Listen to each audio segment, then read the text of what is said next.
안녕하세요. 방금 소개받은 김미아 세무사입니다. 네, 반갑습니다. 오늘 이렇게 일찍 자리에 참여해 주셔서 진심으로 감사드리고요. 오늘 이 자리가 아마도 성실신고 대상이신 개인 사업자분도 계실 거고요. 또 법인 사업자분도 계실 거라고 생각합니다.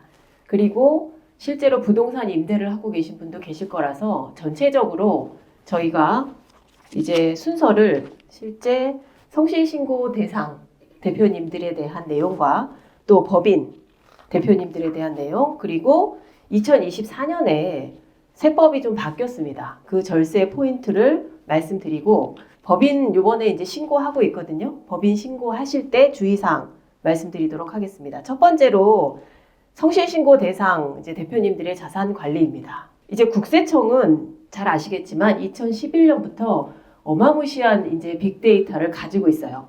그래서 여러분들이 무엇을 하는지에 대해서 다 보고 있습니다. 그게 바로 전자세금 계산서라는 거거든요. 그래서 2011년부터 법인은 무조건 전자세금 계산서를 발행하고 있고, 개인도 2012년부터 전자세금 계산서를 발행함으로 인해서 모든 자료가 국세청 전산에 모여 있습니다. 그러다 보니 국세청은 아마 이번에 신고하실 때 사전 신고 안내라는 거 받으셨을 거예요. 그래서 국세청은 매년 신고에 대해서 매우 상세한 사전 신고 안내를 하고 있습니다. 특히나 이제 축적된 빅데이터 2011년부터 벌써 24년이니까요. 2011년 벌써 13년 동안 국세청에서 데이터를 다 모아서 개인의 자료들을 다 보고 있고, 내용도 아주 구체적으로 안내하고 있습니다. 특히 과거에 예를 들어서 우리 사업자가 접대비나 비용 처리를 어떻게 했는지 다 분석해서 그 과거 추정에 의해서 올해는 접대비를 좀 더 줄여라, 또는 다른 동종 업종에 비해서 접대비가 너무 높다, 이런 식으로 상세하게 모든 것들을 안내하고 있습니다.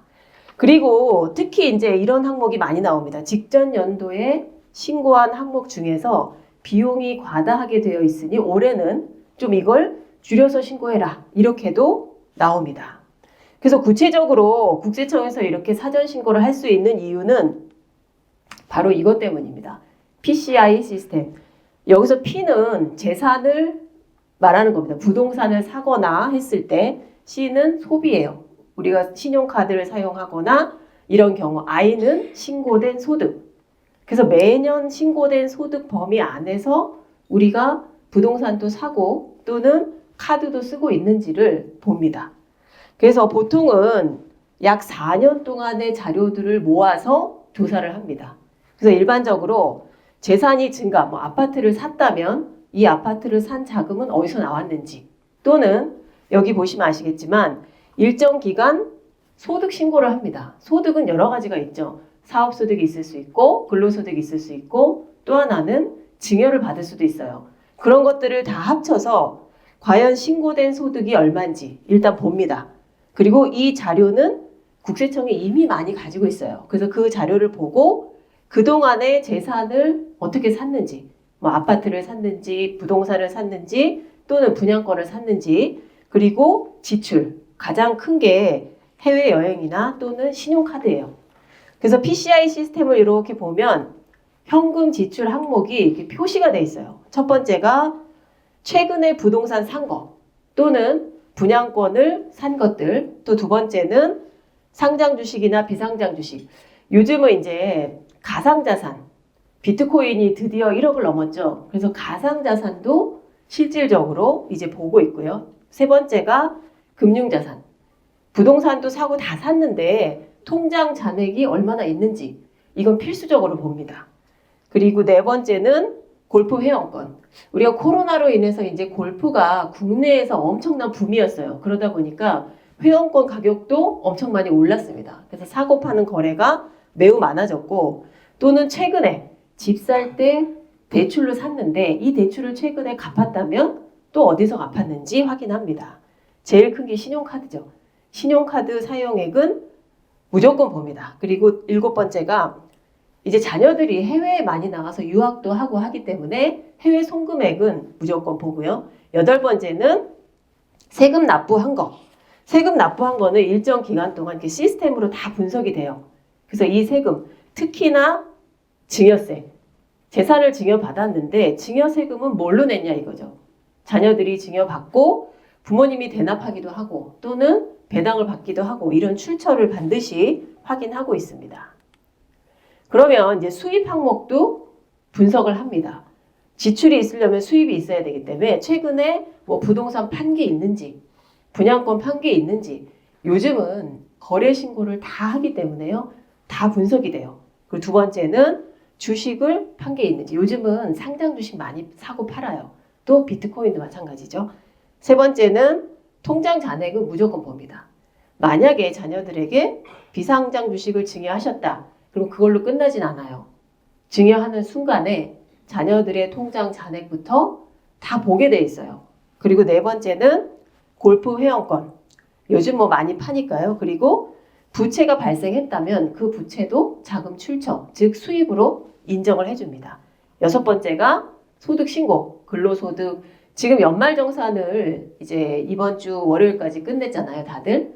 그래서 연말정산한 소득 또는 뭐 3.3% 떼신 분들은 그 소득 전부 다 확인하고 있고, 여기 보면 이제 증여신고 금액. 요즘 증여가 정말 핫합니다. 요즘 미리미리 증여하기 위해서 엄청나게 많이 증여를 하고 있거든요. 그래서 증여. 요즘은 특히나 지금 저희도 개인 통합조사를 하나 수임해서 하고 있는데요. 그분이 2021년에 소득이 많이 발생했었는데 그때부터 지금까지 통합조사를 다 해요.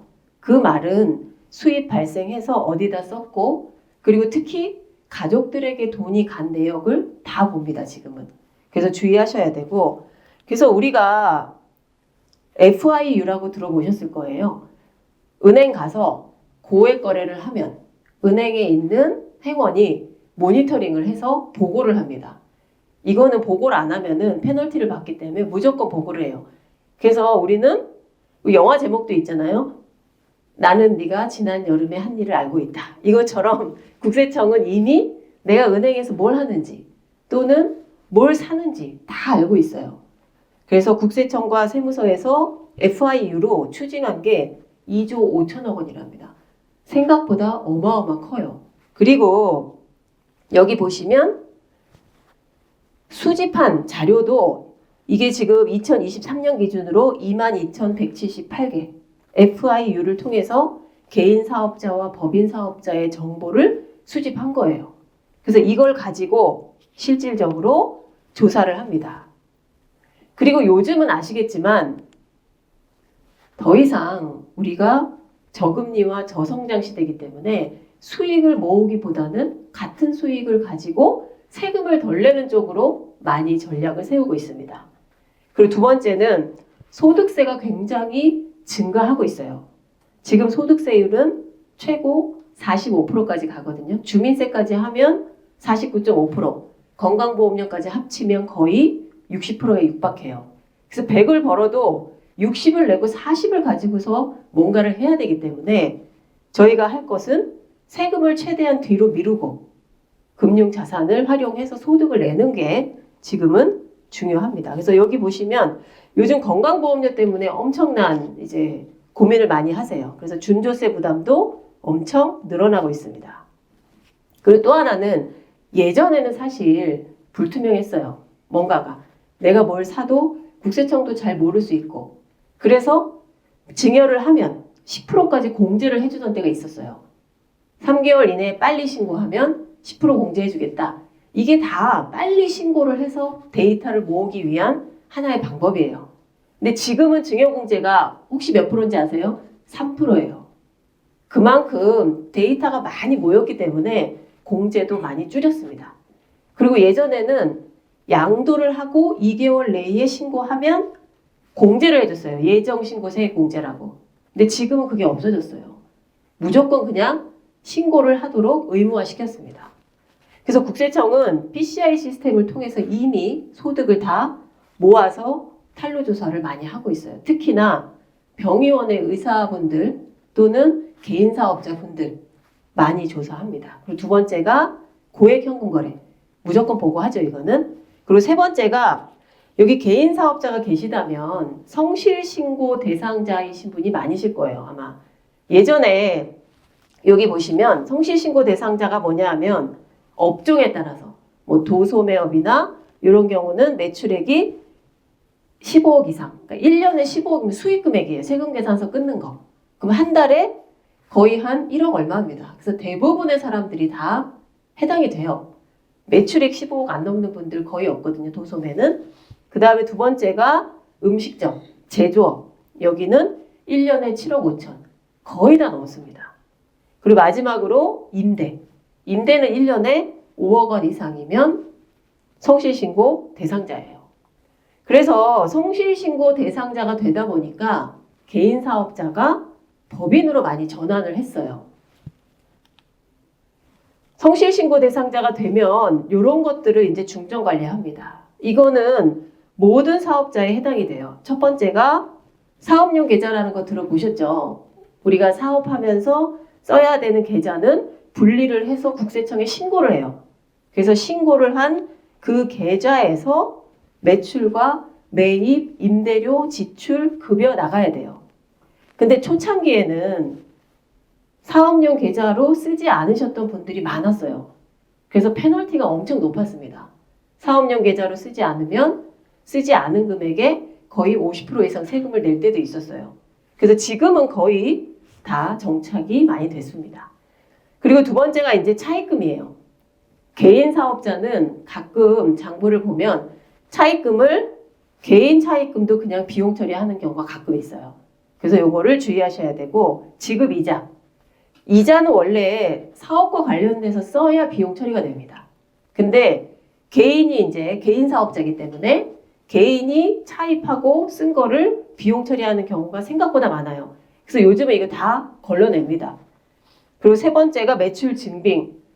지금은 이제 세금계산서, 계산서, 현금 영수증 다 받아야 돼요. 그리고 요즘은 현금 영수증을 발행 안 하면 페널티가 엄청 높습니다. 그리고 적격증빙. 우리가 흔히 말하는 적격증빙은 뭐냐 하면 카드 또는 현금 영수증, 세금계산서, 계산서 요것들을 다 받으셔야 되고 그리고 인건비. 인건비에 중요한 건 가족 인건비예요. 가족들의 인건비는 실제로 가족이 근무하고 있는지에 따라서 달라지겠죠. 근데 과세관청은 가족 인건비는 일단 적격하게 보지 않아요. 그래서 무조건 조사를 합니다. 그리고 나면 이제 원천세 신고 내역. 아마 여기 계신 대표님들은 원천세 신고 내역을 자세히 보지는 못하셨을 거예요. 이게 실제 우리 인건비가 1억이 나갔는데 원천세 신고가 덜 된 경우도 많이 있어요. 그걸 국세청에서 이제 걸러줍니다. 그리고 특수관계자와의 거래. 특히나 관계회사. 요즘은 가족법인 많이 만들거든요. 자녀들 법인을 만들어주거나 해서 거기와의 이제 거래 등은 무조건 검증을 한다고 보셔야 돼요. 그리고 자산의 적정성. 아마 재무제표 보시면 재고 또는 유형자산, 뭐 부동산이 있을 수도 있고요. 또 기계 이런 것들을 감가상각을 거의 안 하는 경우가 많아요. 중소기업은. 그래서 그런 부분도 다 봅니다. 그래서 이렇게 보다 보니까 성실신고 확인서에서 불성실 혐의자가 나오면 실제로 사업자는 세무조사를 하고 세무대리인도 요즘은 연대 책임을 져요. 그래서 일정 금액 이상 세무대리인이 제대로 신고를 못하면 실질적으로 뭐 자격정지를 한다거나 벌금을 물기도 합니다. 그래서 아마 세무대리인께서 신고하시면서 예전처럼 많이 조정이 못 되는 경우가 있어요. 이게 이제 성실신고가 되면서 점점 어려워졌어요. 그리고 또 하나는 탈세 가능성이 큰 납세자를 이제 선정합니다. 이게 PCI나 FIU나 빅데이터를 통해서 시스템을 걸러요. 우리가 NTS라는 게 있거든요. 국세청에.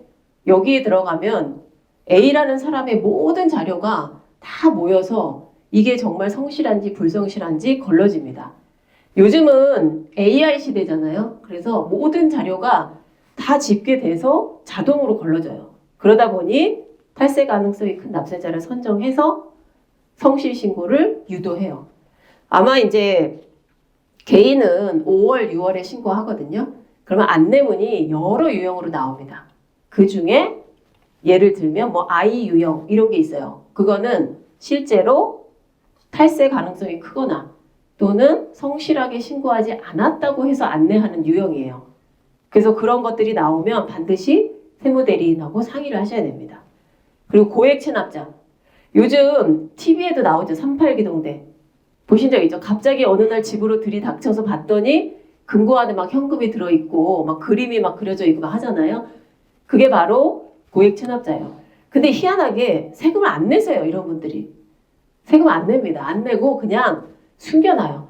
그래서 전담반을 구성해서 진짜 일거수일투족을 봐요. 어디에 가나 또는 뭐에 쓰나.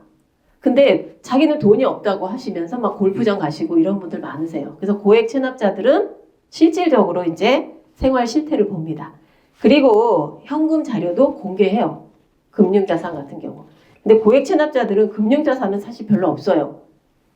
환가되지 않는 그림이나 이런 것들만 많이 가지고 계시죠. 그래서 그걸 압수하기도 합니다. TV도 나오고. 예. 그러다 보니 개인 사업자가 더 이상 세금을 많이 내니까 법인으로 이제 전환을 시도하기 시작했어요. 이게 이제 성실신고 사업자가 2011년부터 생기니까 법인 전환을 합니다. 첫 번째가 이제 소득세 절세 때문이죠. 개인은 모든 1년간 소득을 합쳐서 최고 50%까지 세금을 내야 되기 때문에 일단 세금을 덜 내는, 그러니까 법인세는 최고 20%예요. 그래서 20% 정도만 세금을 내고 기간을 나눠서 낼 수 있기 때문에 실제로 소득세 절세를 위해서 법인 전환을 많이 했습니다. 그리고 두 번째는 개인 사업을 오래 하셨는데 대표님이 이 사업을 팔 수도 있고 또는 자녀에게 승계하려고 보니까 세금이 너무 많은 거예요. 그리고 개인 사업자는 대표이사를 마음대로 못 바꿉니다. 대표님이 하시다가 개인 사업자를 내 자녀한테 물려주고 싶은데 그냥 바꿀 수가 없어요. 근데 법인은 등기를 통해서 대표이사를 바꿀 수 있기 때문에 법인으로 많이 가요. 그리고 또 하나는 개인 사업자는 돌아가시지 않고는 우리가 흔히 말하는 가업 승계 제도를 활용할 수가 없습니다. 가업 상속만 활용할 수 있기 때문에 언제 돌아가실지도 모르고 기업 가치는 계속 올라가니까 법인 전환을 해서 사전에 주식으로 조세 혜택을 받고 많이 넘겨주세요. 우리가 가업 승계란 말 많이 들어보셨잖아요. 그렇죠? 가업 승계가 올해 많이 좋아졌어요. 그래서 120억까지 10%면 넘길 수가 있어요. 그래서 많이 활용을 합니다. 그리고 또 중요한 게 상속과 증여예요. 개인 사업자라 보니까 대표님이 모든 소득이 대표님한테 귀속돼요. 그래서 100을 벌면 50 세금 내고 그 50을 또 자녀한테 증여하다 보니까 자녀가 또 거기에 세금을 내야 되잖아요. 그래서 자녀에게 직접 소득을 줄 수 있는 방법을 찾다 보니 그게 배당. 그럼 주식을 가져야 되는데 개인 사업자는 주식이 없죠. 그래서 법인으로 전환을 많이 합니다. 그리고 또 하나는 우리 이제 뭐 삼성이나 이런데 협력 업체들이 있어요. 그러면 삼성 같은 데서 요청을 해요. 개인 사업자 말고 투명한 법인으로 가라. 이렇게 해서 하는 경우도 많이 있습니다. 그리고 거래처 관계 마찬가지고 이제 마지막으로 이제 소유와 경영. 이 회사를 자녀한테 물려주려니 너무 힘들고 그렇다고 이 회사를 없애려니 내 직원들이 이제 여기서 일을 하고 있잖아요. 그래서 직원 중에 누군가한테 이 회사를 물려주고 싶은데 개인 사업자면 그동안 내가 했던 게 물려주는 순간 끝나버려요. 그래서 법인 전환해서 자녀는 주식을 갖고 소유만 하는 거예요.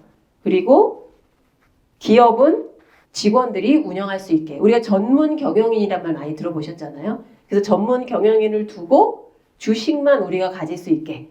그렇게 바꾸기 위해서도 법인 전환을 많이 합니다. 결국은 저기 써 있는 대로 세금을 방어하는 거예요. 법인을 통해서. 그래서 결국 법인이 되면 자금 출처가 확보돼요. 특히나 2세, 3세에 자금 출처가 확보되고 또 사업을 확장하기 위해서도 법인 전환 많이 해요. 근데 요즘은 창업을 또 많이 합니다. 기존의 기업은 놔두고 창업을 통해서 사업을 확장하기도 해요. 창업이 혜택이 생각보다 크기 때문에. 그리고 또 하나는 부채 비율. 우리가 개인 사업자가 부동산을 가지고 대출을 받았는데 워낙에 오래되다 보니까 부동산 자체의 가치가 낮아요. 재평가가 안 돼서. 그래서 부채 비율 개선을 위해서 재평가를 해서 법인으로 전환하기도 합니다. 그래서 이렇게 법인 전환을 하려고 보면 방법은 보통 한 3가지가 있어요.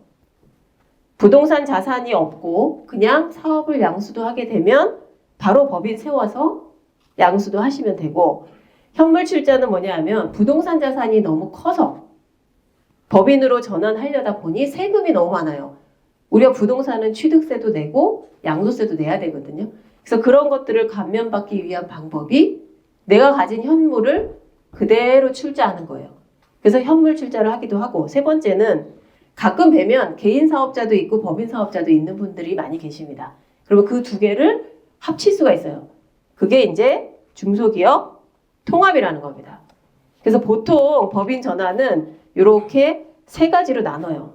그러면 저희가 이번에 했던 사례입니다. 이거는 실제 이분은 부동산을 기준시가로 한 69억짜리를 갖고 계셨어요.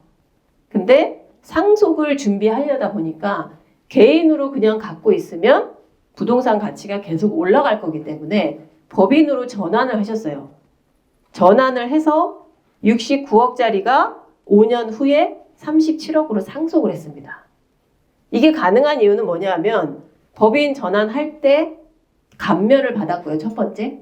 그리고 우리가 대부분 부동산 보유하고 계신 분은 취득가액이 낮아요. 워낙 오래전에 사서 지금 올라있기 때문에. 그래서 양도소득세는 2월 과세 안 냅니다. 안 내요. 법인 전환하면. 왜냐하면 내가 그냥 100% 주식을 가지고 법인으로 옷만 갈아입은 거라서 세금은 진짜 팔 때, 그때까지 유예를 해줍니다. 그러다 보니 양도세가 안 내고 넘어와요. 대신에 주식은 69억짜리죠. 69억짜리로 넘어왔는데 양도소득세가 2월 과세된 부분이 5년 지나면, 이것도 저희가 계속 요청을 한 거예요. 5년 지나면 부채로 빼줍니다. 왜냐하면 양도세는 언젠간 법인이 내야 될 세금이기 때문에. 그래서 69억에서 양도세 2월 과세 부채를 빼니까 금액이 37억으로 줄어요. 그래서 상속세가 37억에 50%, 한 16, 7억 정도? 그리고 69억으로 냈으면 거의 30억을 내야 되잖아요. 이런 절세 효과를 가지고 왔어요. 그래서 실제로 이번에 이 회장님이 돌아가셨거든요. 돌아가셔서 실질적으로 상속세를 이 정도 납부하게 됐어요. 그래서 너무 이제 좋아하시죠. 근데 법은 자꾸만 바뀝니다. 예전에는 부동산 자산이 있을 때 이제 전문가분들이 법인 전환하거나 하면 재평가를 해야 되기 때문에 법인 전환하는 거를 불리하게 생각한 경우가 많았어요. 왜냐하면 상속이나 증여는 시가가 없으면 그냥 기준시가로 계산을 많이 해줬거든요. 근데 요즘은 2019년 이후부터는 부동산 자산 같은 경우는 감정평가를 하도록 많이 바뀌었어요. 근데 여러분도 아시겠지만 제가 만약에 부동산을 팔거나 또는 부동산을 증여했는데 감정평가를 안 했어요. 기준시가로. 그럼 국가에서 감정평가를 하라고 나옵니다. 나와서 자기네들이 심의를 거쳐가지고 평가를 해요. 근데 저는 그렇게 해서 불이익을 당했는데 여기 대표님은 기준시가 하셨는데 안 나와요. 이러다 보니까 나는 왜 나오고 저 대표님은 왜 안 나오냐. 이렇게 돼서 지금 굉장히 다투고 있어요. 누구나 다 나오면 상관이 없겠지만 복불복인 거예요. 저는 나왔고 저 대표님은 안 나왔으니까. 그러면은 누가 이거를 감정평가 해가지고 신고하겠어요? 안 하죠. 그러다 보니 지금 계속해서 요거는 다투고 있어요. 저희도 비슷한 건이 있었습니다. 그래서 저희는 기준시가로 했고 그 다음에 조사 나와서 감정평가를 과세해서 조세 심판에 가 있어요. 근데 이 부분은 정확한 법이 없습니다. 근데 감정평가를 해야 된다 이 부분이 이제 그 일반 자산, 그러니까 우리가 뭐 나대지라든지 부동산은 정확하게 법에 있는데 이런 주식은 없어요. 근데 여기는 부동산을 갖고 있는 법인이기 때문에 주식 자체가 부동산이에요. 그러다 보니 이런 데도 평가하라고 그냥 저 구석에 어떤 훈련 같은 데 넣어놨어요. 그러니까 누군가는 이익을 보고 누군가는 손해를 보는 거예요. 그래서 그런 부분에 대해서 지금 많이 다투고 있습니다. 그래서 결론은 개인 사업자가 가지고 계신 부동산은 법인으로 전환을 통해서 주식으로 바뀌게 되면 가치를 묶어둘 수 있는 장점이 있어요. 가치 자체를. 그리고 법인은 급여도 발생하고 또 아까 말씀드린 대로 미래에 내야 될 세금을 부채로 빼주기 때문에 가치 자체가 줄어들 수 있습니다. 그러면 우리가 법인 대표님들은 어떻게 이제 관리를 하면 좋을지 한번 살펴보겠습니다.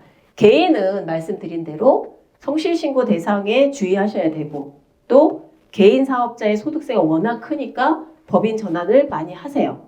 근데 막상 이제 법인으로 하신 분들은 걱정이 이런 것들입니다. 첫 번째가 절세 전략이죠. 왜냐하면 법인이라 해도 주식이라는 게 있기 때문에 세금은 덜 내지만 계속 가치가 높아지는 거예요. 그 이유가 저 끝에 있는 미처분 잉여금 때문입니다. 법인세는 20% 내고 남는 돈을 쌓아놨으면 주주가 그걸 가져가야 되는데 못 가져가는 이유가 세금 때문이에요. 가져가려고 보니까 세금이 너무 커요. 근데 가져가는 방법은 굉장히 많거든요. 그래서 그런 것들을 활용해서 가져가셔야 되고 두 번째는 가지급금이에요. 아마 가지급금은 여러 가지 이유로 생깁니다. 일을 하면서 우리가 영수증을 못 받는다거나 또는 업을 하다 보니까 우리가 흔히 말하는 리베이트 뭐 이런 것들이 있잖아요. 매출을 따오기 위해서 어쩔 수 없이 들어야 되는 영업비용. 그래서 국세청에서는 이 영업비용을 일부 인정해 준 사례도 있어요. 그래서 그런 영업비용들이 다 가지급으로 쌓이는 거예요. 그리고 또 하나는 특히 많은 게 뭐냐 하면 불법 체류자들을 우리가 썼을 때 이건 사실 제도적인 문제라고 생각합니다. 이런 제도는 좀 개선을 해야 되는데 그럼에도 불구하고 지금은 신고를 못하는 인건비 그리고 우리 회사에서 일을 하시는 분이 내가 신용불량자라서 급여 신고하면 안 돼요. 이런 경우도 가끔 생겨요.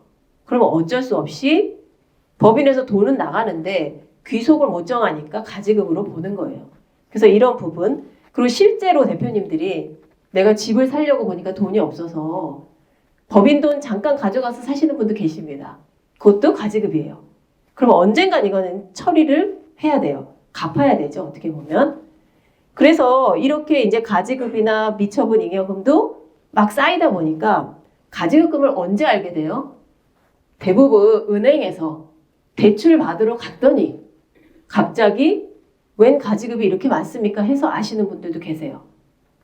그래서 이 가지급금은 반드시 이제 처리를 하셔야 되고 이런 것들이 쌓이니까 주식의 가치가 높아져서 가업승계나 상속에 문제가 돼요. 그리고 우리가 가업승계는 아까 말씀드린 대로 120억까지는 10%밖에 세금을 안 냅니다. 하지만 제일 중요한 게 업무 관련 자산만 해당돼요. 근데 이 중에 가지급은 다 업무 무관 자산으로 봐요. 왜냐면 업무 관련 없는 자산이에요. 그리고 임대자산. 요즘은 법인이 돈을 벌어서 제조 공장도 사지만 임대부동산을 많이 사요. 그래서 그 임대부동산을 어떻게 하면 법인에서 옮길 수 있을지가 쟁점이에요. 그래서 가족법인을 많이 만듭니다. 그래서 그런 부분들도 활용하셔야 되고 가문의 증여나 상속은 뭐냐 하면 바로 부동산이에요. 그냥 임대부동산. 이거를 어떻게 넘길 거냐. 개인에게 직접 넘기는 거는 증여세도 크고 10년간 합산도 되고 더 중요한 건 뭐냐면요. 자녀가 4분인 분이 계셨어요. 근데 이거를 상속하면 4자녀가 똑같이 이제 등기를 하게 되는 거예요. 근데 한 자녀는 잘 사니까 괜찮은데 나머지 자녀는 잘 못 살다 보니 이게 상속되면 이 부동산이 날아갈 것 같은 거예요. 팔아서 돈으로 가져갈 수도 있고 그래서 이분이 교대 앞에 있는 이제 회장님이에요. 걱정을 많이 하셨어요. 근데 이분은 꼭대기층에서 살고 계세요. 펜트하우스처럼. 근데 건물과 토지 하나로 돼 있어요. 그러다 보니 법인 전환을 하면 주택은 실제로 감면이 없어요. 주택은 무조건 세금을 내야 되고 취득세도 12%를 내야 돼요. 그래서 저희가 어떻게 했냐면 이걸 다 나눴어요. 그냥 1층, 2층, 3층, 4층 집합건물로 아예 나눠버렸습니다. 건축사와 논의해서. 그래서 주택은 그대로 그냥 회장님 개인 소유로 두고 나머지만 전부 법인으로 넘겼어요. 그래서 이 회장님은 우리가 부동산 자산을 팔지 못하는 가장 큰 이유는 팔고 세금 내고 나면 그 많은 부동산을 못 사요. 똑같은 위치에 똑같은 가격을 살 수가 없습니다. 그래서 팔 수가 없어요. 그러다 보니 실제로 유지하는 게 가장 중요해요. 그래서 강남에 계신 많은 이제 부동산 갖고 계신 분들, 물론 이제 강남이 아니라도 부동산 가치가 많이 상승한 것들은 법인을 통해서 많이 사전 증여를 하십니다. 그리고 요즘은 신탁이란 게 있어요. 신탁. 어떤 분은 건물을 주시면서 신탁을 하셨어요. 그리고 조건을 거셨어요. 우리 효도계약서라고 들어보셨죠? 네가 이 조건 안 지키면 증여는 없는 거다. 제자리로 돌리겠다. 이런 거 많이 하세요. 실제 많이 합니다. 요즘. 그래서 효도계약서 하셔서 이분은 일주일에 한 번씩 나를 찾아와야 되고 뭐 이런 조건들을 다 다셨어요. 그래서 실제 동의하셨어요. 자녀들이. 근데 일주일에 한 번씩 가시는지는 모르겠어요. 예, 그래서 그런 것들도 있고, 그리고 신탁을 하면 등기부에 부모님의 명의로 이렇게 올라갑니다. 그래서 관리를 계속 하실 수 있어요. 돌아가실 때까지. 그리고 어떤 분은 내가 죽으면 내 아내가 관리할 수 있도록 신탁을 거시기도 해요. 그래서 그런 것들을 많이 활용합니다. 그러면 이제 가지급이 만약에 있다. 그러면 어떤 불이익이 있는지 한번 볼게요. 가지급이 있으면 가지급은 어떻게 보면 돈이 빠져나간 거예요. 근데 어디로 빠져나가서 비용 처리를 했는지 모르기 때문에 결론적으로는 대표이사가 가져간 걸로 보는 겁니다. 그러면 돈을 빌려갔으니까 대표이사가 이자를 줘야 돼요. 근데 그 이자율이 자그마치 4.6%예요. 예전에는 8.9%까지 간 적이 있었습니다. 근데 지금은 그나마 줄어서 4.6%예요. 그러면 그 이자를 내야 돼요. 근데 대부분 대표님들이 가지급이 있는지도 모르시고 이자 내시지도 않아요. 누가 얘기도 안 해주는 경우가 많아요. 그러면 그건 어떻게 되냐면 상여처분을 해요. 그냥. 그래서 소득세를 연말에 많이 내시라고 합니다. 또 어떤 분은 상여처분조차도 안 하고 그냥 가지급을 보태요. 올해 가지급이 10억 생겼는데 10억에 4.6%면 이자가 얼마예요?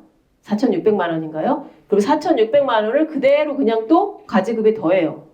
그러면 그 4,600만 원에 다시 또 4.6%의 인정이자가 생깁니다. 그래서 인정이자를 안 내고 쭉 놔두시면 한 10년 지나면 원금의 2배가 돼요. 그래서 어떤 분들이 은행에서 갑자기 그걸 아시고 아니 내가 가져간 돈이 이렇게 없는 내가 이 돈 가져갔으면 벌써 부자 됐을 거다 이렇게 말씀하시는 분 많아요. 근데 실제로 이거는 관리를 하셔야 돼요. 대표님들이. 그리고 이 가지급금은 주식 가치를 높입니다. 왜냐하면 법인의 입장에서는 빌려준 돈이기 때문에 자산이에요. 빌려 가신 분은 차입금이지만. 그럼 이 가지급금은 나중에 만약에 상속이 되면 대표이사가 갚아야 될 돈이기 때문에 채무잖아요. 그러면 채무로 공제를 하면 좋은데 공제하려고 보니까 그 돈 어디다 썼는지 밝히라는 거예요. 과세관청에서. 근데 못 밝혀요.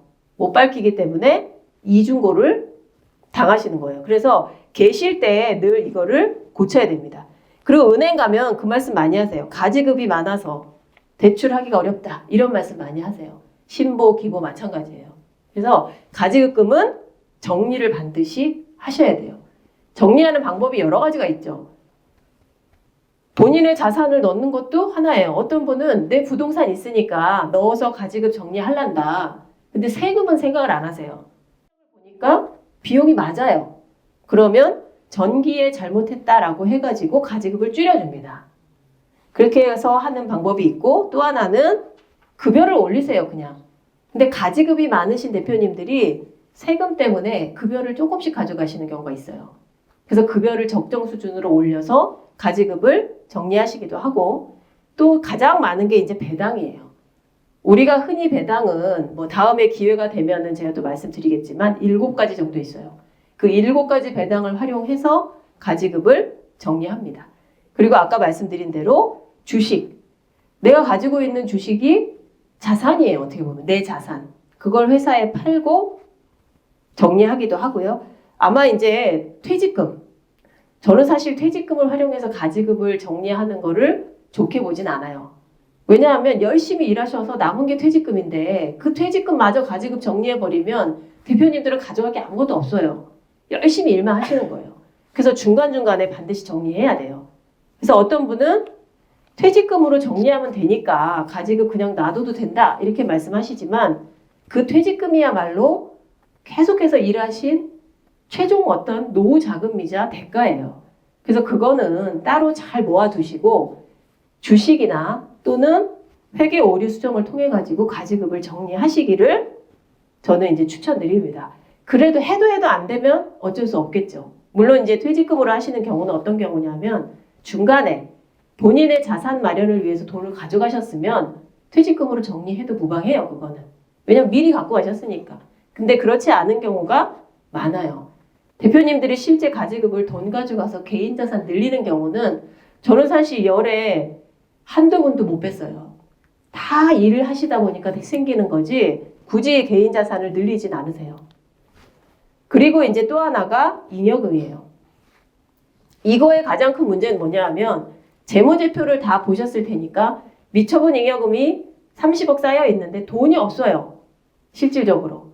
돈이 없습니다. 그럼 그 돈은 다 어디로 갔냐? 자산에다 묻혀 있어요. 뭐 재고에도 묻혀 있고 부동산에도 묻혀 있고 그래서 비로소 그걸 팔고 돈이 들어와야만 우리가 배당을 하든 뭘 하든 할 수가 있어요. 근데 이 잉여금은 쌓여 있으면 쌓여 있을수록 우리 자산 가치를 올려요. 50억이 있으면 50억만큼 주식 가치가 평가되는 거예요. 주식 가치가 평가돼서 팔리면야 좋겠지만 결국은 세금으로 돌아옵니다. 그래서 이게 중요하고 두 번째 의제 배당은 뭐냐 하면 회사를 정리하거나 또는 돈이 없어가지고 회사를 청산할 때 돈은 하나도 없는데 잉여금은 쌓여 있는 거예요. 그러다 보니 세금만 내요. 돈은 없는데 세금만 가져갑니다. 회사, 국가에서. 그래서 폐업만 하고 법인을 없애지 못하고 계시는 분들이 많아요. 근데 그 이유는 딱 두 가지. 하나는 가지급이 너무 많아서 법인을 못 없애요. 근데 사업은 더 이상 안 하니까 폐업을 하거나 가만히 있으면 직권 폐업이 돼요. 사업을 안 하는 회사이기 때문에. 그리고 두 번째는 이 잉여금이 너무 많아서 못 없애는 거예요. 없애면 50% 세금을 내야 돼요.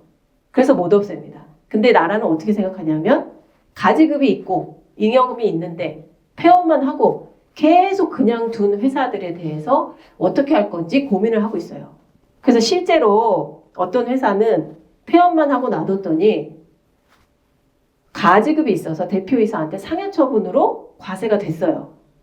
그래서 이 대표이사가 뭐라고 했냐면 이 돈은 내가 가져간 게 아니고 우리 임직원들이 같이 일하면서 생긴 거다, 임원들이. 그래서 임원 여러 명으로 나눠서 과세를 받은 사례가 있어요. 한 사람이 내는 것보다는 나눠서 내는 게 낫죠. 그리고 실제 이게 내가 가져간 게 아니고 사업하다가 비용 처리 못한 것들 그리고 영업비로 쓴 것들 이런 것들을 입증해서 실제로 인정받았어요. 조세 심판에서. 그리고 현금이 없어요. 잉여금이 쌓여있지만. 그래서 문제가 되는 겁니다.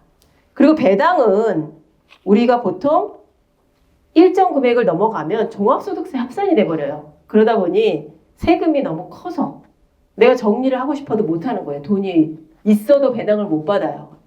그래서 이런 문제들이 생깁니다. 그래서 우리는 절세하면서 배당을 받을 수 있는 방법들을 이제 고민하게 돼요. 그게 한 4가지 정도가 있죠. 배당의 종류는 굉장히 많습니다. 그 중에 하나가 이제 이익 소각이라는 거 많이 들어보셨을 거예요. 이익으로 소각을 하는 거예요. 그리고 두 번째는 자기주식 취득. 이제 상법이 2011년, 12년 들어오면서 완전히 개정돼서 비상장 기업도 회사의 주식을 자유롭게 팔 수 있게 바뀌었어요. 그러다 보니 자기 주식을 취득해서 갑니다. 대신에 이제 자기 주식은 파는 거라서 그냥 양도세만 내면 끝나요. 건강보험료도 없고 아무것도 없어요. 그 다음에 배당. 여기 종류배당이라고 써 있잖아요. 초과배당. 예전에는 자녀나 손자녀가 한 주만 있어도 초과배당을 받았었어요. 증여세 안 내고. 근데 지금은 증여세를 내기 때문에 초과배당 받기가 어려워요. 그래서 요즘은 어떤 걸 쓰냐 하면 법인을 활용합니다. 자녀가 주주인 법인이 우리 회사의 주주가 돼서 초과 배당을 받을 수 있도록 그런 것들을 활용해요. 그리고 중간 배당.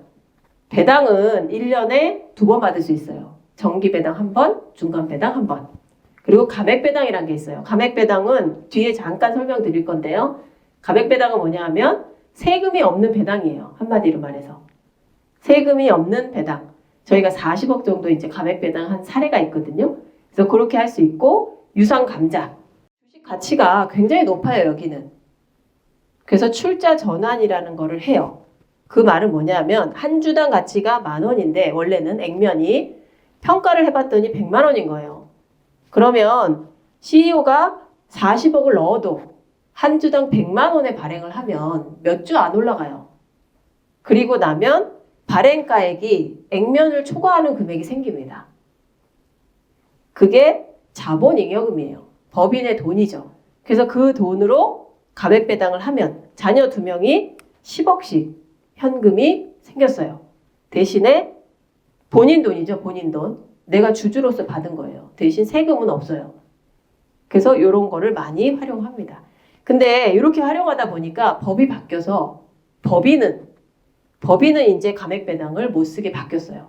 근데 개인은 여전히 바뀔 수가 없어요. 법이. 그래서 개인은 활용을 합니다.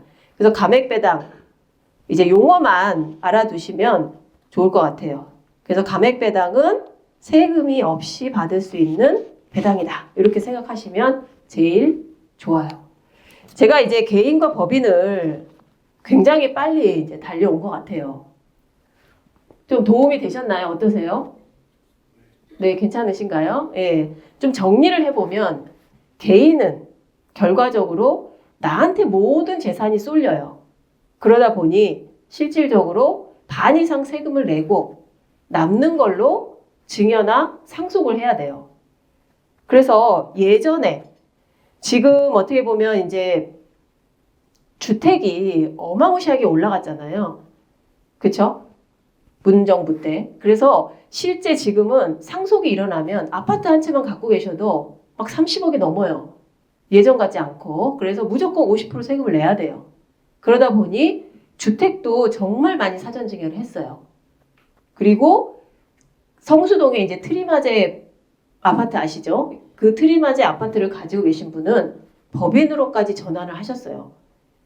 근데 아파트를 법인으로 전환하니까 그 당시에는 혜택이 있었습니다. 취득세도 감면받고 양도세도 2월과세 받고. 그래서 주택을 가지신 분들이 법인으로 막 전환하니까 국가에서 이제 그걸 막았죠. 그리고 국가에서 한때 개인 사업자는 부동산 임대소득 등록하라고 막 난리하던 적이 있었어요.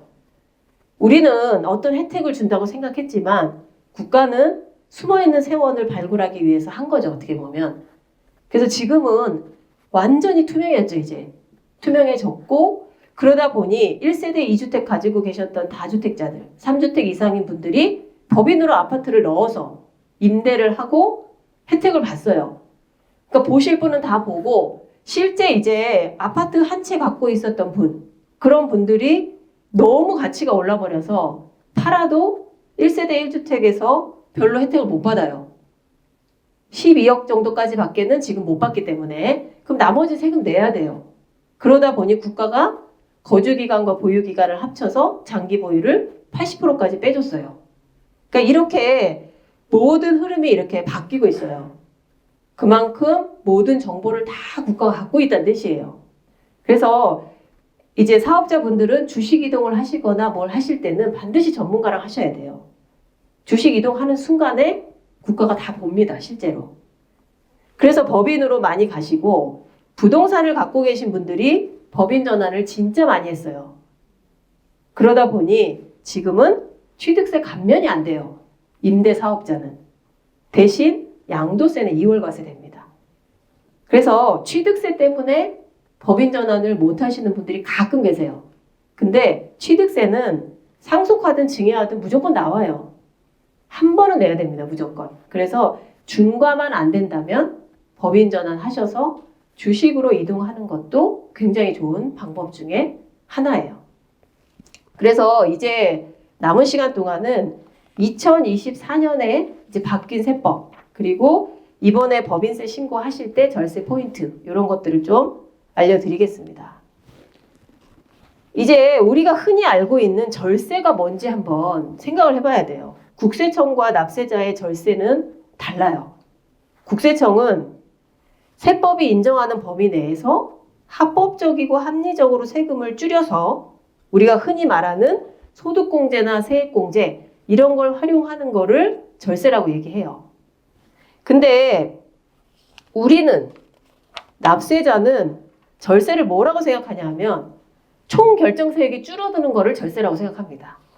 즉 나랑 똑같은 소득이 있는 사람이 있다면 그 사람이 10 낼 때 내가 5를 내면 아 나는 절세를 했구나 이렇게 생각해요.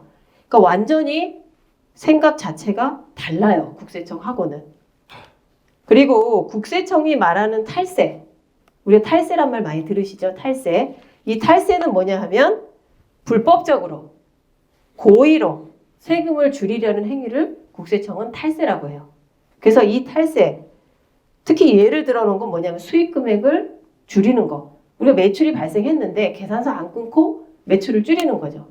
또는 현금 매출이 발생했는데 현금 매출은 정확히 모르니까 줄이는 경우도 있었어요. 지금은 없지만 예전에 음식점은 현금 매출이 엄청 많았습니다. 근데 지금은 다 현금 영수증을 끊게 만들어 놨기 때문에 모든 매출은 다 오픈이 됐어요. 지금은 매출을 누락하기는 어려워요. 그래서 비용을 국세청도 많이 봅니다. 그래서 실물 없는 거래, 실물 거래는 안 하고 그냥 비용만 발생시키는 경우도 많이 있었어요. 이런 것들을 탈세라고 봐요, 국세청은. 그리고 가공경비, 경비가 없는데 경비 인척하고 넣은 것들이에요. 또는 허위, 용역 제공을 안 했는데 용역 제공한 것처럼 허위로 만드는 것들, 또는 명의를 위장하는 거죠. 이건 왜냐하면 나 혼자 하면은 100을 내야 되는데 나 50 내고 다른 사람 이름 해서 50 내고 이런 것들, 이거를 탈세라고 봐요. 근데 우리는 뭐를 탈세라고 생각하냐면 국세청에서 추징세액이 비로소 나와야 탈세라고 봅니다. 납세자는. 추징세액이 나오는 거예요. 모 연예인, 이게 인터넷 쳐보면 나와요. 모 연예인들도 이제 추징세액이 발생하면, 세무조사를 통해서 발생하면 비로소 탈세라고 봐요. 근데 그게 대부분 뭐냐 하면 법 해석 차이로 나옵니다. 납세자가 생각하는 탈세는. 그래서 나는 비용 처리를 했고 실제 돈이 나갔는데 증빙만 없는 거예요. 근데 국가는 증빙이 없으면 아까 탈세라고 했잖아요. 가공경비, 실물 없는 거래, 수익금액 누락, 허위 계약서 뭐 이런 것들. 근데 우리는 증빙은 비록 없어도 실질적으로 비용을 썼으면 그거를 입증해서 탈세에서 벗어나요. 그래서 실제 탈세는 세무조사를 통해서 세금이 나와야 우리가 탈세라고 생각해요. 그러니까 국세청하고는 개념 자체가 많이 달라요. 납세자하고. 그리고 또 하나가 이제 조세 회피. 우리가 다투는 것 중에 제일 큰 게 이거예요. 조세 회피 목적이 있었다라고 보고 납세자를 불러서 당신 조세 회피 목적이 있었으니 과세하겠다 이렇게 많이 말씀하십니다. 근데 국세청에서 조세 회피는 비통상적인 방법으로 세금을 덜 내는 것이라고 해요. 근데 이 비통상적인 방법이 뭔지 이게 가장 중요합니다. 근데 납세자는 실제로 여기 보시면 아시겠지만 조세 회피와 탈세는 감옥의 벽의 두께다 이렇게 말씀하신 분이 계세요. 영국에 있는 재무장관이래요. 그러니까 이 벽이 얇으면 절세고 두꺼우면 이제 탈세가 되는 거예요. 그래서 이게 굉장히 경계선상에 있습니다. 그래서 납세자는 조세 법률주의가 맞다면 그 어떤 선택을 해서 실질적으로 조세를 줄일 수 있다면은 그거는 조세 회피가 아니다 이렇게 생각해요. 납세자는. 그래서 그 차이가 굉장히 커요. 그러면 이제 조세 포탈. 포탈이 뭔지 아시죠? 조세 포탈범. 생각보다 많아요. 조세 포탈범은 거짓으로 기정하거나 요즘은 이 조세 포탈 때문에 가업승계나 상속할 때도 실질적으로 회계를 투명하게 안 하면 인정을 안 해줍니다. 조세 포탈은 거짓 기장 또는 조작, 은폐를 통해서 세금을 안 낸 경우를 얘기해요. 그러니까 우리는 실질적으로 세금이 나가거나 추징되거나 안 냈을 때 비로소 조세 회피나 포탈이나 조작을 생각합니다. 근데 납세자는 장부를 보고 실질적으로 허위로 비용 처리를 했거나 이랬을 때 무조건 조세 회피의 목적이 있다고 봐요. 그리고 이제 세무조사에 대해서 제가 조금 말씀드리고 싶은 게 뭐냐 하면 요즘 가장 많이 나오는 게 전화가 옵니다. 납세자한테 따르릉 전화 와서 여기 어디 어디 세무서입니다. 이쪽으로 잠깐 나오세요. 이렇게 해요. 그럼 납세자는 아무 생각 없이 나갑니다. 그냥. 나가면 거기에서 세무조사 예고 통지서 주고 그리고 얘기해요. 요즘 진짜 이게 많아요. 이거를 우리가 흔히 비정기조사라고 부르거든요. 그래서 이게 정말 많습니다. 그러면 우리가 이제 세무조사는 딱 두 가지가 있어요. 정기조사와 비정기조사. 물론 특별조사도 있어요. 근데 특별조사는 아주 특이한 경우를 제외하고는 잘 안 나오기 때문에 이 두 가지예요. 근데 정기조사는 뭐냐 하면 우리가 법인이든 개인이든 신고하잖아요. 그러면 신고하면 그 신고한 내용을 분석합니다. 아까 말씀드린 대로 NTS라든지 FIU라든지 PCI라든지 이런 것들이 있잖아요. 그걸로 다 분석을 해요. 그래서 불성실 혐의가 있으면, 그러니까 예를 들면 작년에 비용 처리를 100을 했는데 올해 보니까 매출은 비슷한데 비용 처리가 150이 됐더라. 이게 딱 드러나는 거예요. 그러면 불성실하다고 보고 세무조사를 할 수 있는 대상자로 선정하기도 합니다. 그게 정기조사 같은 거예요. 그리고 두 번째는 만약에 우리 사업이 10년이나 됐는데 세무조사 한 번도 안 나오신 분도 많이 계세요. 중간중간에 소명은 했지만 근데 보통은 4개 과세기간 그러니까 우리가 과세기간이라는 말은 뭐냐면 법인세나 소득세 신고하는 기간 개인은 1월 1일부터 12월 31일까지예요. 무조건. 근데 법인은 정하기 나름이에요. 어떤 회사는 4월 1일부터 다음해 3월 말까지 하는 회사도 있고 저희 세무법인도 4월 1일부터 3월 말까지예요. 또는 7월 1일부터 6월 말까지 하는 법인도 있어요. 그래서 이 과세 기간이 4개가 지났는데도 세무조사가 한 번도 안 나왔다. 이러면 장기 미조사로 분류를 해놔요. 근데 분류해놨다고 해가지고 다 조사 나올 수는 없잖아요. 그래서 그 중에 어떻게 보면 랜덤으로 나오기도 해요. 그래서 우리 회사가 4개 과세 기간 동안 세무조사가 한 번도 안 나왔다. 그러면 나올 수도 있겠구나. 그래서 대부분 좀 큰 회사들은 5년이 되면 아 이제 세무조사 나오겠네 이렇게 생각하시기도 해요. 그래서 항상 주의하셔야 되고 이제 세 번째가 무작위 표본조사. 중소기업 같은 경우는 대부분 무작위 표본조사예요. 그래서 중소기업은 사과세 기간이 지나도 안 나오는 경우가 많아요. 표본조사를 많이 하기 때문에. 근데 대부분이 중소기업이 많습니다. 우리가. 거의 이제 7, 80% 이상이 중소기업이에요. 그리고 비정기조사는 뭐냐 하면 협력 의무 불이행. 뭐 이런 것들은 당연하죠. 우리가 협력 의무가 굉장히 많습니다. 사업자는. 직원들한테 급여를 주면 지급조서를 내야 돼요. 내가 1년간 이만큼 줬다. 내야 되고 배당하면 또 배당소득세 내야 되고 원천징수를 해야 돼요. 왜냐하면 국가는 몰라요. 우리가 배당 주고 우리 배당 줬습니다. 이렇게 원천징수 하기 전까지는 이 개인 사업자가 종합소득세 신고를 안 하기 때문에 그 시점에는 알 수가 없어요. 그래서 그런 협력 의무들을 이행하지 않으면 비정기조사가 될 수 있고 뭐 밑에 건 당연하죠. 무자료, 가공, 위장 이런 거래가 있으면 비정기조사자로 봅니다. 제일 많은 게 세 번째예요. 요즘은 탈세 제보가 진짜 많아요. 왜냐하면 포상금이 있거든요. 실제. 우리가 예전에는 우리 그 편의점 같은 데 가면 봉투 살 때 돈 주고 사야 되잖아요. 일부러 그냥 받고 사진 찍어서 신고하는 경우도 있었어요. 그래서 새파라치라는 말을 많이 써요. 요즘 많습니다. 그런 것들이. 그래서 탈세 제보. 특히나 이제 오래된 기업들은 저희가 이 탈세 제보를 받아서 이제 조사한 적이 있는데요. 그게 뭐냐면 주식. 예전에 법인을 설립했을 때 다른 사람 이름으로 주식을 해놓은 경우가 많아요. 어쩔 수 없이. 여기 해당되시는 분도 있고 아니신 분도 계시겠지만 그런 주식을 명의신탁이라고 하거든요. 내 이름 대신에 다른 사람 이름을 빌려서 해놓고 그거를 다른 방법으로 찾아오는 거예요. 거래가 없는데 거래 있는 것처럼. 그러면 그 당사자가 실제로 탈세 제보를 합니다. 저희가 많이 겪었어요, 이거는. 그리고 이번에도 또 한 분이 세무조사가 나왔어요. 주식 이동을 했는데. 근데 알고 봤더니 그것 또한 탈세 제보가 있었다고 그러더라고요. 이 제보가 정말 많대요. 과세관청에. 근데 제보가 들어오면 조사를 안 할 수가 없답니다. 본인들이 봐도 이거는 조사할 대상이 아님에도 불구하고 안 할 수가 없대요. 근데 이런 것들이 엄청 많이 쌓인다고 해요. 그래서 요즘은 탈세 제보가 정말 많고 또 하나는 워낙에 국세청이 방대한 자료를 갖고 있으니까 혐의를 그냥 찾아냅니다. 자기네들이. 찾아내서 비정기 조사를 해요. 그러면 이 국세청의 세무조사 대상은 어디서 선정하는지 한번 볼게요. 정기조사는 세원관리부서라는 게 있어요. 이게 뭐냐면 우리가 신고하면 우리 신고를 받아서 성실하게 했나 안 했나 분석하는 곳이에요. 세원관리부서. 그래서 여기에서 정기조사 대상자를 뽑아내요. 근데 비정기조사는 조사부서에서 해요. 그래서 조사관들이 하는 거예요.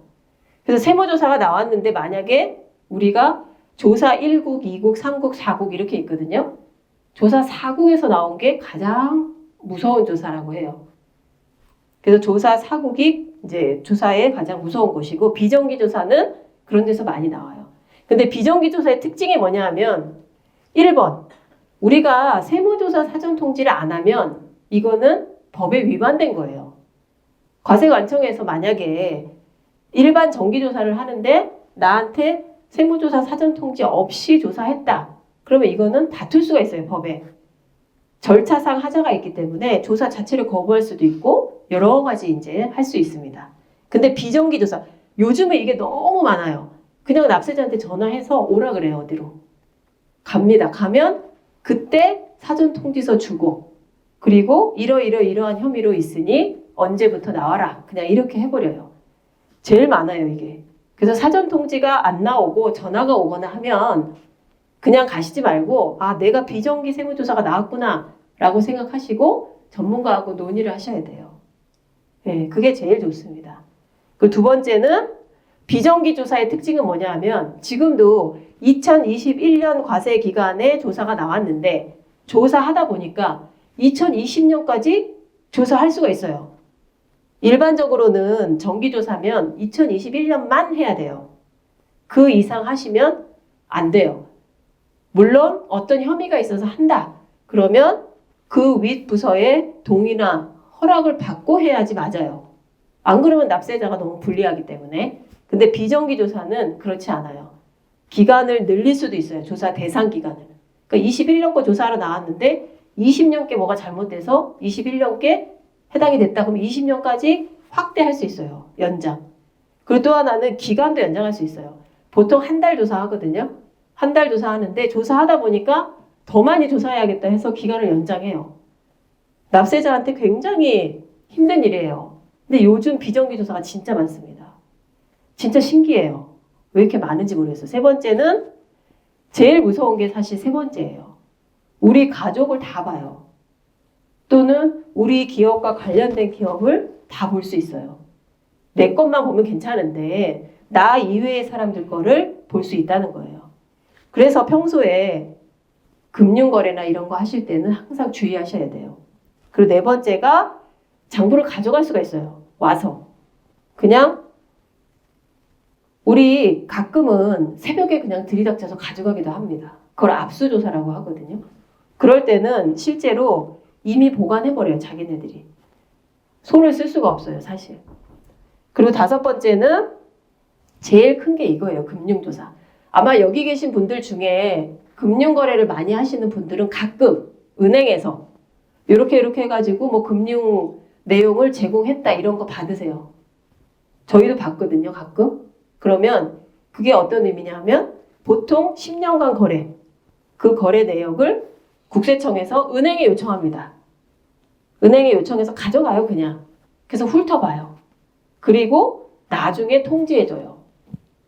그러면 내 통장을 국세청에서 받구나 이렇게 생각하셔야 돼요.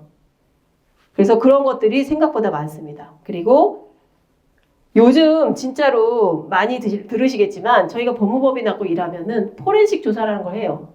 예를 들어서 거래가 있어서 소명을 하기 위해서 거래 계약서 작성해서 냈는데 국가에서 포렌식 조사하니까 이건 21년 종이가 아니네, 23년 종이다 이렇게 해버려요. 그러면 지금 쓴 거 아니냐 이렇게 나온다는 거예요.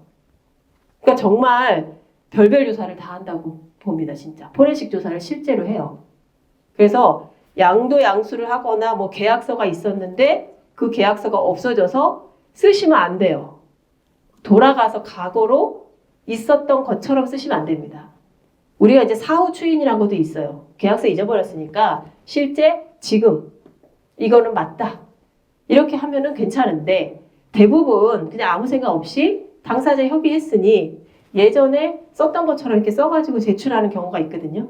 그러면 포렌식 조사를 한답니다. 그래서 요 종이가 생성된 연도를 보고 실질적으로 23년에 쓴 거다 이러면 더 입증을 해야겠죠 우리가.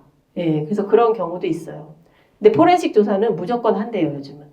그래서 조심하셔야 되고, 그래서 결국은 재산을 지키고 가족을 지키는 게 이제 증여와 상속. 요즘은 유언도 많이 하십니다. 유언해서 요거는 내 손자한테 줘라, 또는 내 자식한테 갖다가 손자한테 가게 해라 이렇게 하시고, 증여를 하면 반드시 자금 출처를 남겨야 돼요.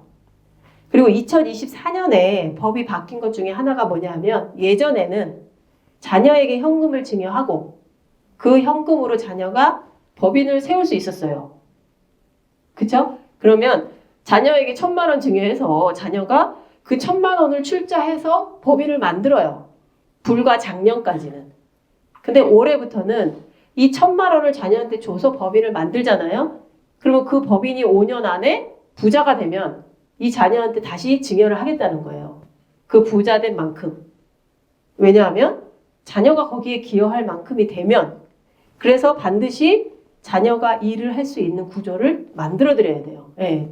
그게 안 되면 이제는 다 과세하겠다는 거예요. 그래서 자금 출처를 남겨야 되고, 진짜 최근에 증여에 대한 관심은 진짜 폭발적입니다. 그래서 세금도 엄청 많이 걷었고요. 예. 그리고 절세할 수 있는 전략을 반드시 가져가야 되고, 유언, 신탁. 요즘 이제 TV 선전 보시면 어떤 연예인 부부가 나와서 꼬맹이가 말하죠. 와서 할머니한테. 할머니 세뱃돈, 뭐 할머니 뭐, 할머니가 돈 주잖아요. 그럼 할아버지가 뭐라고 하시죠? 당신이 무슨 현금 주는 뭐냐. 이렇게 하지 말고 신탁을 해라. 이렇게 하세요. 실제 신탁이 굉장히 많이 이제 붐이 일었습니다. 신탁은 보통 상사 신탁과 민사 신탁이 있어요. TV에서 제일 많이 나오는 신탁회사가 신영증권 회사거든요. 예, 무슨 헤리티지 신탁이니 뭐 이런 거 나오잖아요. 그래서 그 신탁을 활용하는 건 상사 신탁. 근데 요즘은 민사 신탁을 많이 활용해요. 그건 뭐냐면 개인 간의 계약으로 신탁을 하는 겁니다. 법무법인 같은 데서. 그래서 요즘은 효도계약서도 민사신탁계약서하고 비슷해요. 그래서 신탁을 활용해서 많이 해요. 그래서 유언이나 신탁을 통해서 합니다. 그리고 출처 있는 지출이어야 돼요. 자녀가 뭘 했는데 그걸 할 수 있는 출처를 마련해 줘야 된다는 뜻이에요. 자금 출처. 그래서 금융소득 종합과세. 이 말씀 왜 드리냐면, 자녀들을 주주로 하고 배당을 주면 세금이 너무 많다 이렇게 말씀하시는 분들 계세요. 근데 배당과 급여와 이런 걸 섞으면 실질적으로 절세가 많이 됩니다. 그래서 배당 소득을 통해서 실제 많은 자금 출처를 마련해줘요. 특히나 상장 주식 같은 경우. 상장 주식 사고 파는 거는 아직까지는 이제 대주주가 아니면 과세가 안 되기 때문에 그런 것들을 활용하고, 또 하나는 우리가 가처분 소득이라는 게 있어요. 내가 아무리 많은 돈을 벌어도 세금을 다 내고 나서 남는 게 별로 없다면은 의미가 없어요. 그래서 100을 벌어서 50을 내는 사람하고, 또는 60을 벌어서 10을 내는 사람하고 똑같아요. 가처분 소득이. 내가 아무리 소득이 많아봤자 의미가 없어요. 그래서 이 가처분 소득을 올리는 전략을 써야 돼요. 그러려면 세금을 최대한 뒤로 미루고, 또는 최대한 적게 내고 내가 돈을 벌어서 써야 됩니다. 그래서 어떤 회장님이 이런 말씀 하셨어요. 회장님, 지금 이렇게 하면 세금 1억 나와요. 그랬더니 그분이 뭐라고 하시냐? 나 지금 1억 안 낼란다. 1억 낼 이 돈을 불려서 5년 후에 3억 낼란다. 이렇게 말씀하셔요. 어떤 게 더 현명한 방법인지는 사실 정답은 없어요. 근데 5년 후에 3억이 지금의 1억보다 가치가 덜할 수도 있다는 뜻이에요. 그래서 사업하시는 분들의 마인드가 굉장히 이제 다릅니다, 우리하고는. 그리고 또 하나는 금융자산의 수명을 늘려야 돼요. 금융자산이 100살, 1000살 살게 하면 그만큼 세금을 뒤로 내는 거예요. 그래서 처음에는 부동산 같은 경우는 이제 3단계의 세금을 내죠. 취득할 때 취득세. 예전에는 취득세, 등록세가 나눠져 있었는데 지금은 그냥 취득세로 합쳐져 있어요. 그리고 보유 단계에서는 뭘 내죠? 재산세를 내요. 그럼 재산세도 감면을 받을 수 있는 제도들이 있어요. 그래서 그런 걸 활용하셔야 되고, 처분 단계에서는 당연히 양도세를 내겠죠, 개인은. 그리고 법인은 법인세를 내요. 그럼 개인은 양도세가 50%인데 법인은 20%다. 그럼 법인을 활용해야겠죠. 그래서 그런 것들을 활용합니다. 그리고 또 하나는 과세 이연이에요. 지금 안 낸다 이거죠. 지금 안 내고 나중에 내는 거예요. 나중에도 현실화되지 않으면 또 안 내요. 그래서 발상의 전환을 하셔야 돼요. 그래서 과연 우리가 물가 상승률이나 실제 가치에 주목해야 돼요. 그래서 지금 안 내고 나중에 낼 수 있다면, 그래서 평생 세금 없이 재투자를 하는 방법을 찾는 거죠. 사실은. 네. 그리고 되도록 세금은 안 낼 수는 없습니다. 누군가 이제 유명한 분들이 말씀하셨어요. 세미나 같은 거 가시면 제일 먼저 얘기하는 분이 뭐냐면 세금과 죽음은 피할 수 없다. 언젠가 내야 돼요. 그리고 언젠가 사람은 죽어요. 하지만 미룰 수는 있다는 거예요. 지금 100세 시대거든요. 내가 100세까지 살지 150세까지 살지 몰라요, 지금. 그래서 금융자산도 최대한 세금을 늦게 낼 수 있게, 내 수명이 늘어난 만큼 금융자산의 수명도 늘릴 필요가 있어요. 그러면 이제 법인세 신고 지금 하고 있는 시점이거든요. 신고할 때 한 10가지 정도는 이제 체크를 하셔야 돼요. 첫 번째가 뭐냐면 채권 채무. 이게 보통 외상 매출금, 외상 매입금이에요. 근데 대부분의 이제 대표님들은 별로 신경을 잘 안 쓰세요. 외상 매출 얼마 있는지, 외상 매입 얼마 있는지, 그리고 어느 날 보면 나 이거 계속해서 못 받는 돈이다.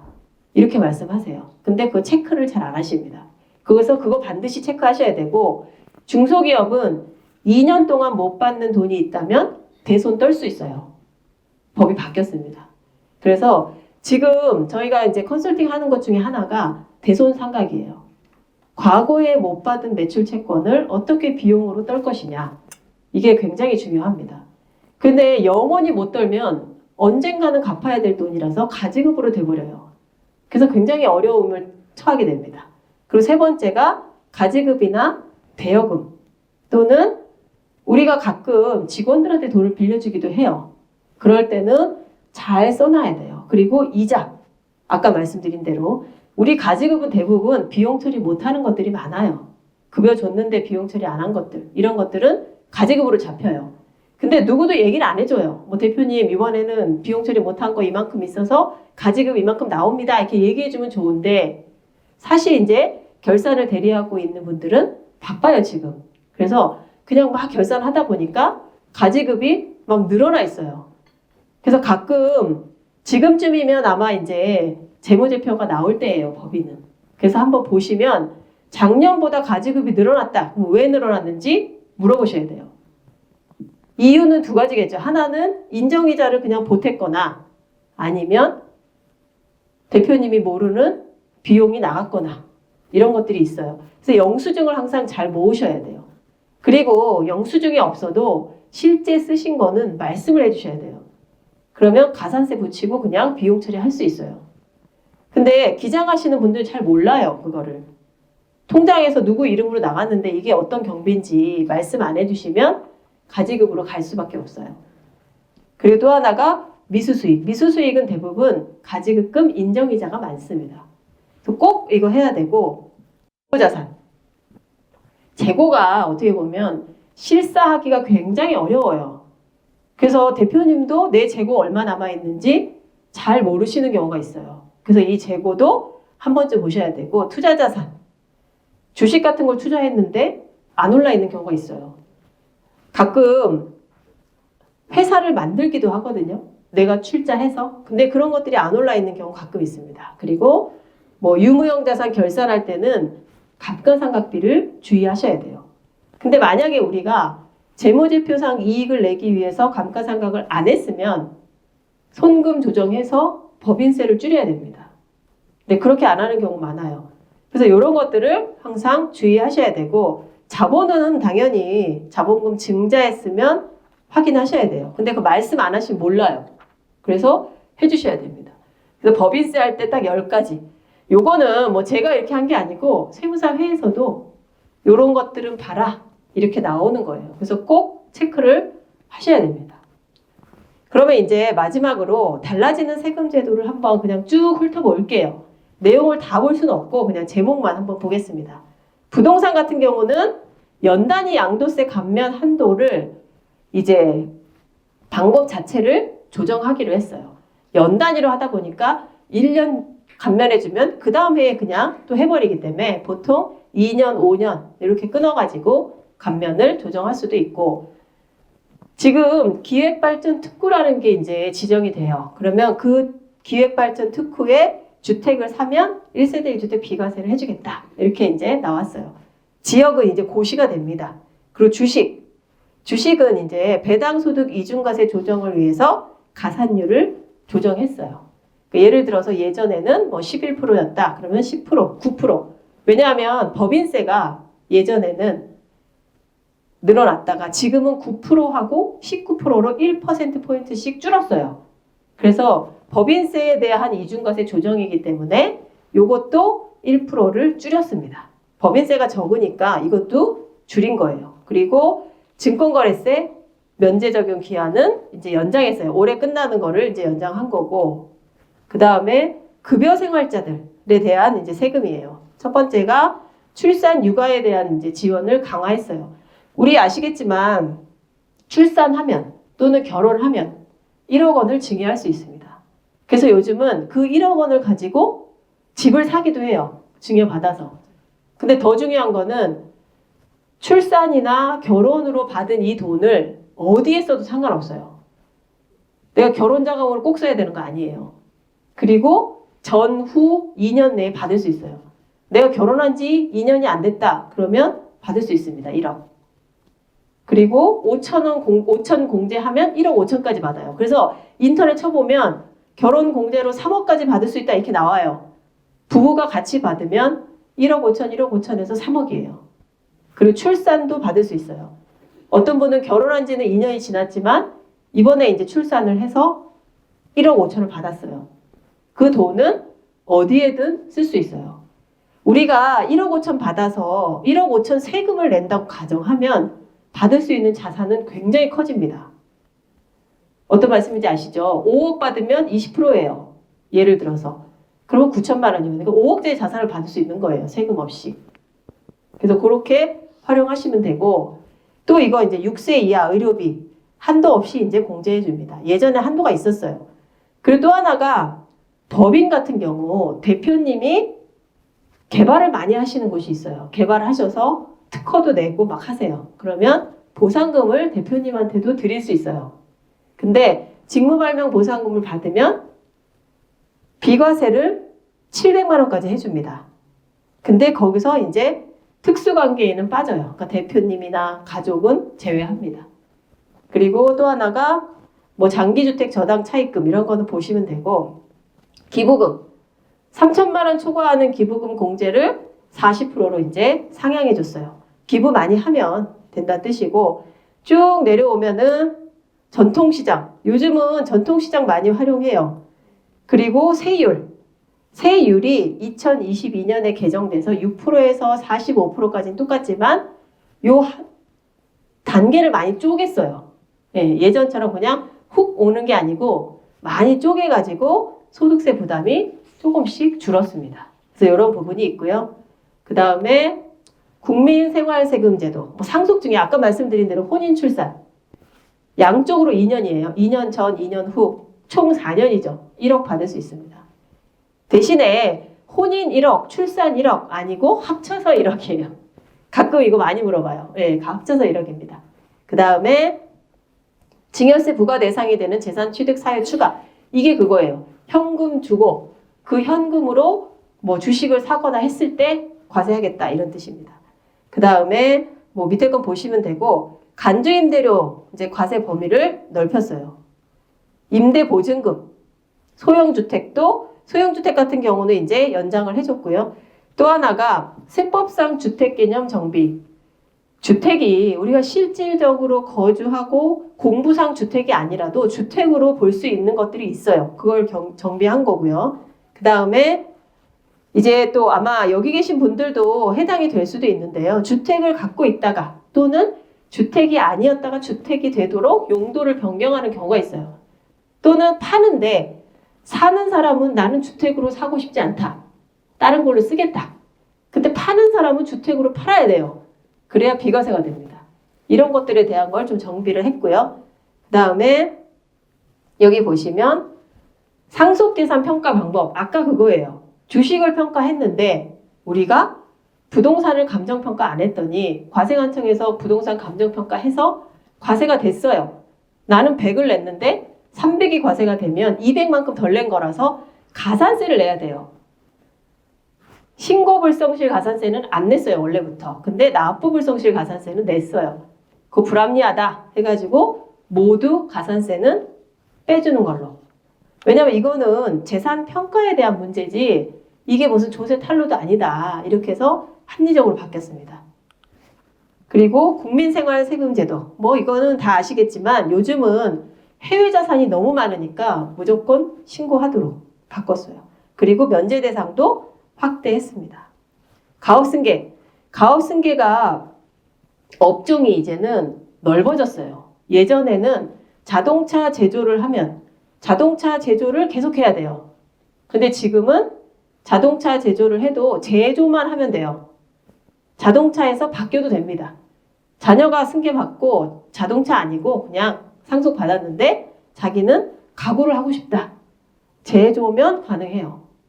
대분류로 바뀌었습니다. 그리고 공제가 가업 승계, 살아있을 때 자녀한테 승계하면 10억까지는 세금을 안 내요. 작년까지는 60억까지 10%였지만 올해부터는 120억까지 10%로 확대됐고 연부연납이란 거 아시죠? 세금 많으면 나눠서 낼 수 있어요.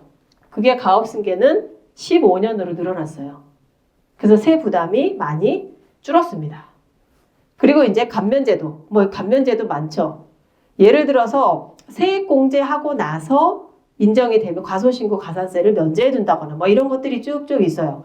그리고 압류, 이거는 가끔 명의신탁 주식 같은 경우도 압류가 있는 경우가 있어요. 그러면 이런 것들은 남의 재산을 압류했다. 그러면 즉시 해제할 수 있도록 바뀌었어요. 예전에는 입증 안 하면 해제를 안 해줍니다. 그거를. 그래서 바뀌었고 이런 것들 쭉 보시면 좋을 것 같아요. 그리고 마지막에 보면 근로자가 출산, 양육 지원금 받으면 비용으로 인정해 줍니다. 예전에 받으면 그냥 근로소득이었어요. 근데 이제 그거를 비용 처리해 주니까 근로소득이 안 되는 거죠. 그 또 하나가 뭐 기술형 M&A, 뭐 이거는 이제 특이한 경우니까 넘어가고요. 그 다음에 중소기업 특별세액 가면 대부분 이제 기업이 해당이 돼요. 그리고 또 하나는 영농조합법인 농업경영체 등록 요건을 이제 연장해 줬어요. 영농조합법인이나 농업회사 법인은 농업경영체 등록을 반드시 해야 돼요. 개인뿐만 아니라 법인도. 근데 그 기간을 좀 연장을 해줬습니다. 그래서 이제 결국은 기업 경영의 리스크 관리 또는 개인의 자산 관리는 이제는 필수예요. 선택이 아닙니다. 그래서 우리가 이제 해결 방안에 대한 실행을 하면서 기업 경영의 리스크는 낮춰야 돼요. 또 하나는 전문가 그룹과 이제 함께 파트너십을 가지고 일하시면서 절세와 세무조사에 대한 준비를 하실 필요가 있습니다. 지금은 개인이라고 해서 세무조사 안 나오는 시대가 아니에요. 그리고 법인이라고 해서 또 무조건 나오는 시대도 아닙니다. 그래서 잘 조정하고 미리 대비해서 하셔야 되고, 저희가 이제 한 가지 마지막 예를 들면, 저희는 어떻게 하냐면 고객의 상황을 파악합니다. 여기 계신 컨설턴트 분들과 함께. 그리고 문제점을 파악해요. 개인이든 법인이든. 그리고 나서 해결 방안을 제시해 드립니다. 마지막으로 실행을 해드려요. 아무리 해결 방안이 좋아도 실행과 사후 관리가 없으면 의미가 없어요. 그래서 이제 예를 들면 정말 오래된 기업이었어요. 예전부터 주식이 분산되어 있었죠. 특히나 가업 승계와 상속을 하려니까 굉장히 문제가 많이 되는 거예요. 우리가 오래된 기업은 법인을 설립하려면 7명 이상의 주주가 있어야 되던 때가 있었어요. 또는 3명 이상. 근데 지금도 3명 이상 주주를 하는 경우가 많아요. 법무사가 잘못 알고. 그래서 그런 것들도 기억을 하셔야 되고. 그래서 문제점이 뭔가 봤더니 차명 주식이 있는 거예요. 차명 주식은 원래 본인 게 아니에요. 그리고 그분은 주식이 있는지도 몰라요. 근데 그 가치가 벌써 몇십억인 거예요. 만약에 그분이 돌아가시면 갑자기 그분 가족한테 상속세가 나오겠죠. 그러면 그거를 우리한테 내달라고 하거나 내 게 아니다 이렇게 입증을 할 거예요. 그래서 그걸 빨리 찾아와야 돼요. 그러다 보니 명의신탁 해지라는 게 있어요. 이게 뭐냐 하면 내 주식을 내 앞으로 다시 돌려놓겠다 이런 말이에요. 근데 무조건 할 수는 없죠. 근거가 있어야죠. 제일 중요한 건 당사자가 인정하는 거예요. 나는 이 주식이 내 게 아니라는 걸 첫 번째 인정해야 돼요. 명의신탁은 협의가 없으면 성립이 안 됩니다. 그래서 당사자가 인정하고 그리고 명의신탁으로 주식을 찾아온 이후에 제도 정비를 통해서 실제로 주식 가치를 조정했어요. 그러다 보니 이제 역할 분담을 통해서 세무나 회계, 법무 다 합쳐서 가업 승계를 아주 성공적으로 한 사례예요. 근데 실제 이것까지 하는데 더 걸리는 기간이 한 3년 걸렸어요. 왜냐하면 명의신탁 해지에 대한 내용도 과세관청이 입증해야 되고 주주 명부도 내 앞으로 다시 돌려야 되고 돌린 다음에 주식 가치도 좀 조정해야 되고 그렇게 해서 가업 승계를 통해서 정리를 한 사례입니다. 제가 오늘 이제 여기 계신 대표님들과 여러분들께 들려드릴 내용은 여기까지고요. 실제로 많은 내용들이 있지만 오늘은 전체적인 내용을 들려드렸어요. 그래서 앞으로 기회가 된다면 좀 더 상세한 예를 들어 한 기업의 예를 들고 그 기업이 어떻게 끝까지 갈 수 있었는지 이런 내용들도 들려드릴 수 있는 기회를 갖도록 하겠습니다. 감사합니다.